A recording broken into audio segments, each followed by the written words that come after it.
I'm Brother Lazarus, and welcome to Cosmic Chat. So, we've been talking for a little bit about the rapture and the day of the Lord. But we need to walk through some ideas before we can get to where we really want to go. We talked about the day of the Lord and how it was a holiday for the enthronement of the Lord held every fall at the temple. We mentioned that this was the backdrop for the prophets using the idea of the day of the Lord. The prophets saw the day of the Lord, the day when God became king for another year and the covenant was renewed, as the day when balance would be restored to all things. Or as the Jedi like to think, balance would come back to the Force. Some of you may remember that a couple of years ago, some guy predicted a date for the rapture. A lot of people quit their jobs and sold everything they owned because they were so convinced. He made a whole lot of money. At the time, I commented to everyone I knew that if the rapture did happen, most of us would never know. The people that are most likely to get raptured are the homeless and hungry. People we don't even acknowledge. The churches, they won't be missing anybody, for the most part. I do want to wrap up that business about the rapture. It is not a biblical concept. The word doesn't even appear anywhere in the Bible. A man named John Darby invented it in the early 1800s. He created a whole thought system called dispensationalism, which you may have heard of. Before that, no one ever even heard of the rapture.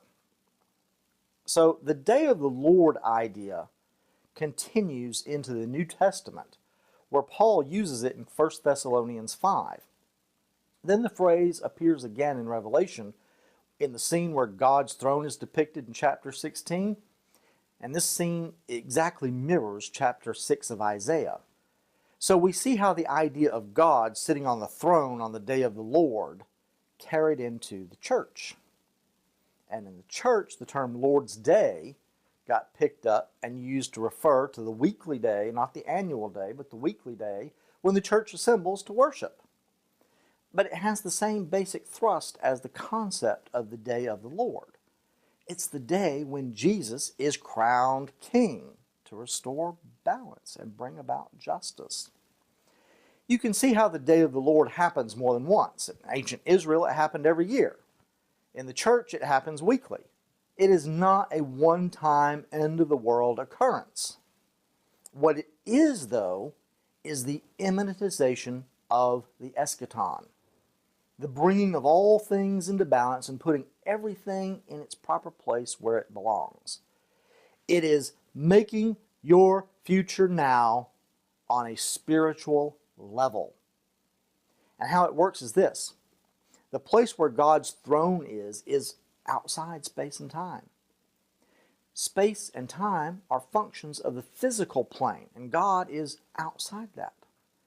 And in a plane where there is no space and there is no time, present and future and past are simultaneous.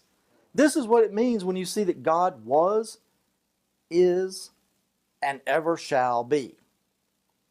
So, when we put God on the throne on the day of the Lord, we step into that place of no space, no time. And this is where our future and our present become simultaneous. At the bottom of your screen, you'll see the Facebook address where you can contact me directly, ask me questions, we can communicate, and you can pre-order your copies of Confessions of a True Believer, which will be out very soon. See you next time.